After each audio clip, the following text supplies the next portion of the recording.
8वें सवाल बताना है कि 18 और 117 के एचसीएफ को 18m माइनस 117 के रूप में दर्शाया गया है। m का मान ज्ञात करना है, साथ ही 18 और 117 का एलसीएम ज्ञात करना है। चलिए देखते हैं 8वां सवाल भी। 8वें सवाल में दो संख्याएं दी हुई हैं, पहली 18, दूसरी 117। एचसीएफ है इसका 18m माइनस 17, 18m माइनस 117, और इसमें हमको m का मान ज्ञात करना है। तो m का मान ज्ञात करने के लिए इन दोनों संख्याओं का पहले जो एचसीएफ होगा वो निकाल लीजिए, और उस एचसीएफ को जैसे इसके बराबर लिखेंगे तो ये भी संख्या वो संख्या होगी, तो m का मान यहाँ से ज्ञात आसानी से हो सकता है। तो सबसे पहले एचसीएफ के लिए लिखेंगे इन दोनों संख्याओं में जो गुणनखंड, यानी कि इसका गुणनखंड की बात करें तो 2 गुणे 3 गुणे 3 इसका गुणनखंड बनेगा, और 117 का गुणनखंड बनेगा 3 गुणे 3 गुणे 17। इसको अगर घातों के रूप में लिखना चाहें तो लिख सकते हैं 2 गुणे 3 की घात 2, और इसके बाद इसको अगर घातों के रूप में लिखना चाहें तो 3 की घात 2 गुणे 17। तो यहाँ से अगर इसका एचसीएफ निकालें हम लोग तो एचसीएफ बनेगा इन दोनों में जो कॉमन है वो, साथ ही साथ इसकी जो सबसे कम घात होगी वो। तो इसमें कॉमन है 3 और 3, 3 की घात सबसे कम 2 इसमें भी है, 2 इसमें भी है, तो 3 की जो सबसे कम घात है वो 3 की घात 2 है, तो यहाँ से आ जाएगा 9। ठीक, कोर्स में बताना था m का मान ज्ञात करना है, तो m के मान ज्ञात करने के लिए लिखेंगे 118 माइनस 117, नहीं 118 नहीं है, केवल 18 है, साथ में m लगा हुआ है, बराबर हो जाएगा एचसीएफ के, वो भी किसका 18 और 117 का। 18 और 117 का एचसीएफ है 9, यहाँ से है 18m माइनस 117। इसको कार्यक्रम को आगे बढ़ाने पर ये कटेगा 9 से करेंगे तो ये बचेगा 2, 27 9 से कट जाएगा, 9 से कट क्या जाएगा, 9 कॉमन ले लीजिए, 9 जैसे ही इसमें से कॉमन लेंगे तो ये 9 दूनी 18m माइनस 9 से इसको अगर हम लोग कॉमन लें 9 यहाँ से, तो 9 जैसे कॉमन लेंगे यानी 9 का जैसे इसमें डिवाइड लगाया तो 9 से डिवाइड लगाने के बाद पता चलता है कि 9 एक कम 9 बचे 2 इधर, 27 9 तिरक 27, यानी कि यहाँ से बचेगा 13, बराबर इधर हो जाएगा 9 और 9 से 9 काट दिए तो ये 2m बराबर हो जाएगा 13 माइनस का एक इधर का, यहाँ पर एक बचा तो ये हो जाएगा 14, और m का मान यहाँ से आ जाएगा 7। और इसके बाद हम लोगों को बताना था इन दोनों का एचसीएफ नहीं है, सॉरी एलसीएम बताना था। क्या बताना है इन दोनों में एलसीएम ज्ञात करना है। m का मान 7 आया था और हम लोगों को एलसीएम बताना है, और इसमें बताया गया है कि 18 और 117 का एलसीएम ज्ञात करना है। तो एलसीएम यहाँ से दो विधियों द्वारा ज्ञात किया जा सकता है। पहली है कि इन दोनों का गुणा कराइए, एचसीएफ तो पता ही है जितना आया, उसके बाद एलसीएम गुणा करा के तो वहाँ से एलसीएम का मान निकाला जा सकता है। दूसरी ट्रिक है कि दोनों संख्याओं के गुणनखंड की सहायता से निकाला जा सकता है। तो गुणनखंड की सहायता से जैसे हम लोग निकालेंगे कि एलसीएम कितने का निकालना है 18 का है और 117 का है।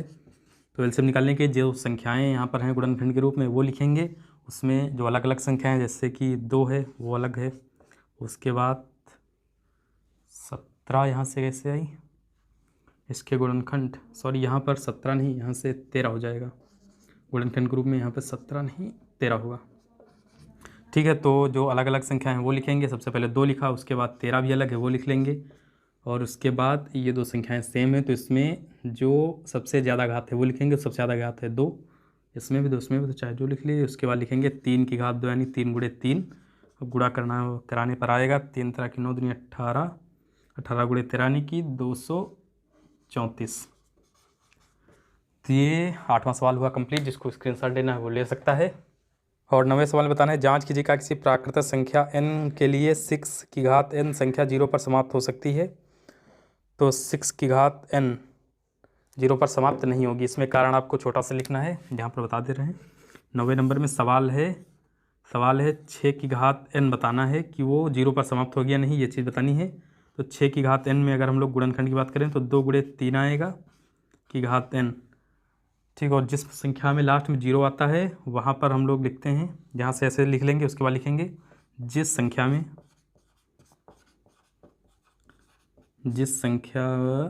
में अंत में 0 आता है उसके गुणनखंड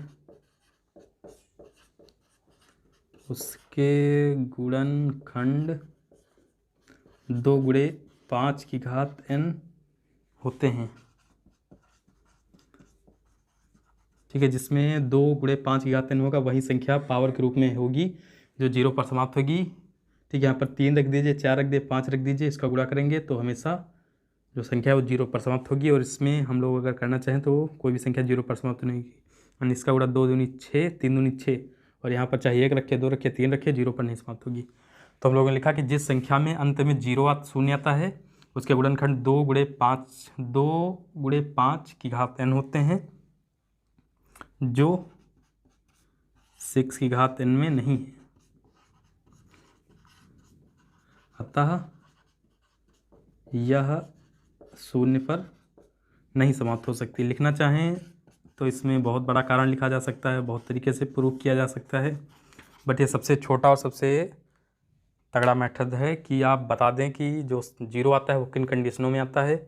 उसके बाद इस कंडीशन ये फॉलो नहीं कर रही है तो हम लोग लिख देंगे कि गुणनखंड के लिए 2 × 5 की घात n होना चाहिए, इसमें 2 × 3 है, तो ऐसा पॉसिबल नहीं है कि ये संख्या 0 पर समाप्त हो जाए। ये 0 लिखा हुआ है, ये भी 0 है, और ये 6 लिखा हुआ है, इसको 6 की घात n है, इसको 0 ना समझ लेंगे आप लोग। तो ये 9वां सवाल हो गया कंप्लीट। जिसको स्क्रीनशॉट नीचे वाले का लेना है वो ले सकता है। और 10वें सवाल में बताना है कि व्याख्या कीजिए कि 17 × 13 ऐसी संख्याएं दी हुई हैं और दूसरी भी है 7 × 6 करके, तो भाज्य संख्याएं क्यों हैं। तो कोई संख्या भाज्य संख्या कब होती है, जब वो किसी संख्या से कट जाए तो भाज्य संख्या हो जाती है। तो इसमें आपको दिखाना है कि ये संख्या मतलब जो बड़ा करके मेथड दिया है इसको हल करेंगे और छोटा से छोटा रूप में लाएंगे और ऐसा दिखा देंगे कि हाँ किसी संख्या से कट सकता है, जैसे कट सकता है तब ये हो जाएगी भाज्य। तो चलिए शुरू करते हैं ये 10वां प्रश्न। 10वें सवाल में प्रूव करना है भाज्य, और भाज्य प्रूव करने का सबसे आसान मेथड ये है कि दोनों संख्याओं को सबसे पहले हल करते जाइए, जितना शॉर्ट में हल हो सके वहाँ तक ले जाइए, और लास्ट में देखिए किसी संख्या से कट रहा है, अगर कट रहा है तो भाज्य है। तो सबसे पहले इसको हल करना प्रारंभ करेंगे। 13 कॉमन ले लेंगे, कॉमन लेने पे बचेगा 11 × 7 = 77 प्लस 13 यहाँ से चला गया तो बचा 1, यहाँ से 13 × 78, 78 2 से कट सकता है, ठीक है, और 78 78 से भी कट सकता है, 13 से भी 13 ये कट सकता है। तो ये ऐसी संख्या है जो एक मतलब स्वयं और एक के अलावा अन्य संख्याओं से कट सकती है। अगर कट सकती है तो ये भाज्य है, तो लिखाएंगे अतः यह भाज्य है। और अगला प्रश्न है मतलब इसी का एक खंड है जिसमें 7 6 5 करके ऐसे संख्याएं हैं। तो यहाँ से अगर हम लोग 5 कॉमन ले लें, शायद लाइट लग रही होगी तो कुछ खास दिख नहीं रहा होगा, बट समझिए यहाँ से अगर 5 कॉमन ले लिया तो अंदर बचेगा 7 × 6, 5 तो कॉमन ले लिया तो 4 बचा, 3 × 2, 1 का कुछ खास रोल होता नहीं है गुणा में, और प्लस में 5 यहाँ से कॉमन ले लिए तो बचा 1। तो यहाँ से अब दिख रहा होगा 5, और इसका यहाँ से गुणा कराते हुए जब उसके साथ गुणा कराएंगे तो आ जाएगा 1008, और इसमें संख्या है 1, इसको जोड़ देंगे तो 5, और ये अंदर आया 1009। तो 1009 है, ये स्वयं और 1009 या 5 के अलावा अन्य संख्याओं से कट सकती है। 1009 ये कट सकता है, तो लिखेंगे अतः यह भाज्य है। तो ये 10वां सवाल हुआ कंप्लीट। जिसको स्क्रीनशॉट लेना है वो ले सकता है। इस प्रश्नावली का 11 नंबर सवाल है जिसमें लिखा है कि किसी खेल के मैदान के चारों ओर वृत्ताकार पथ है। इस मैदान का एक चक्कर लगाने में सोनिया को 18 मिनट लगते हैं, जबकि इसी मैदान का एक चक्कर लगाने में रवि को 12 मिनट लगते हैं। मान लीजिए कि वो दोनों एक ही स्थान से और एक ही समय पर चलना प्रारंभ करते हैं, तो इसमें बताना है कितने समय बाद वे पुनः मिलेंगे। ठीक है, तो सोनिया को लगते हैं इसमें 18 मिनट और रवि को लगते हैं 12 मिनट। तो 11 नंबर सवाल है, इसमें लिखेंगे हल। हल सोनिया से प्रारंभ होगा। सोनिया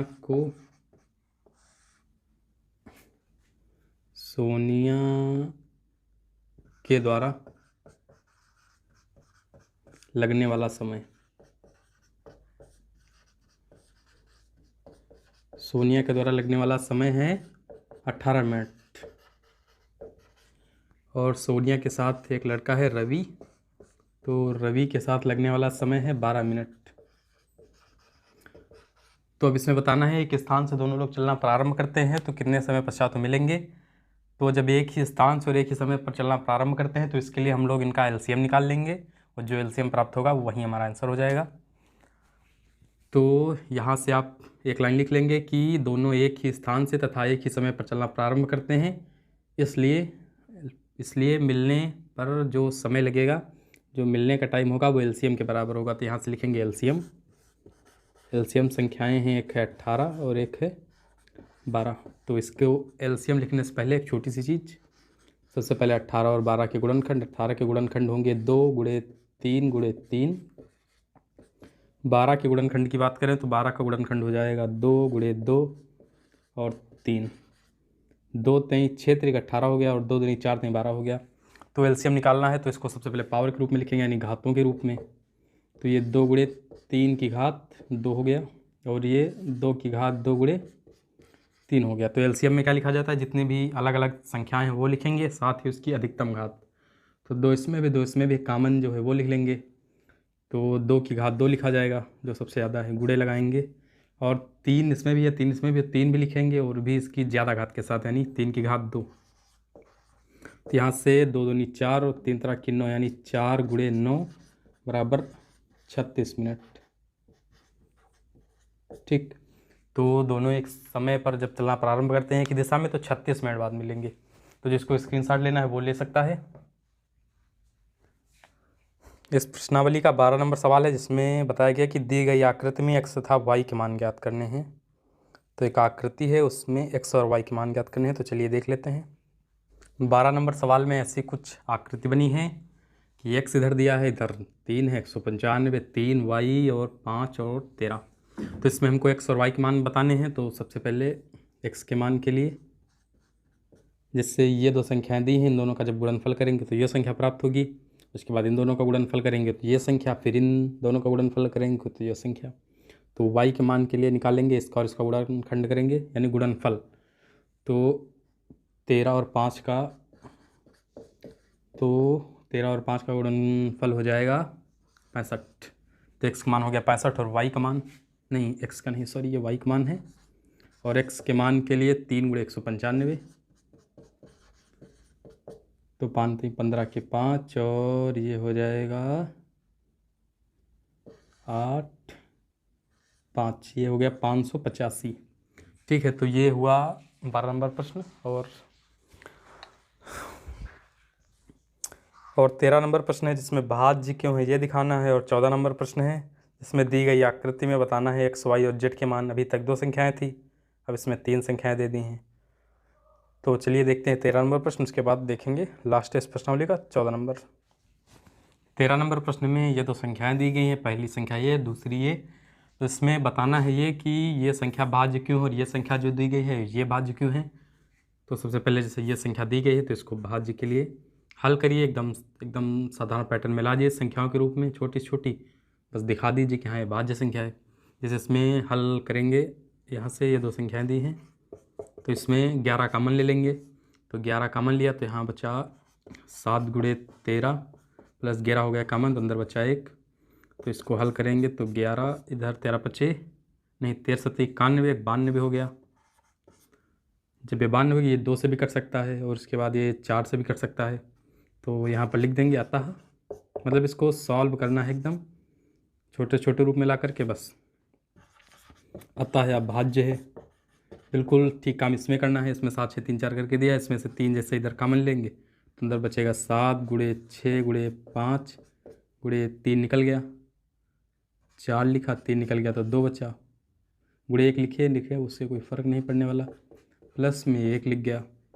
तो यहाँ से 3 और इसका गुणा करेंगे तो 6 पंचे 30 हो गया, 30 का गुणा 7 से 7 त्रिक 21, ठीक 21 और 10 गुणे 4 दूनी 8 हो गया, प्लस में 1 लिखा हुआ है। उसके बाद 3, यहाँ से 0, 8 1 कम 8 और 8 दूनी 16 प्लस 1, यहाँ से 3 गुणे ये हो जाएगा 1681। अब ये वो 1681 है, 3 से कट सकता है और 1681 से भी कट सकता है। तो यहाँ पर लिख देंगे अतः यह भाज्य है। ठीक, तो ये 13वां प्रश्न हुआ समाप्त। जिसको लेना है स्क्रीनशॉट वो ले सकता है।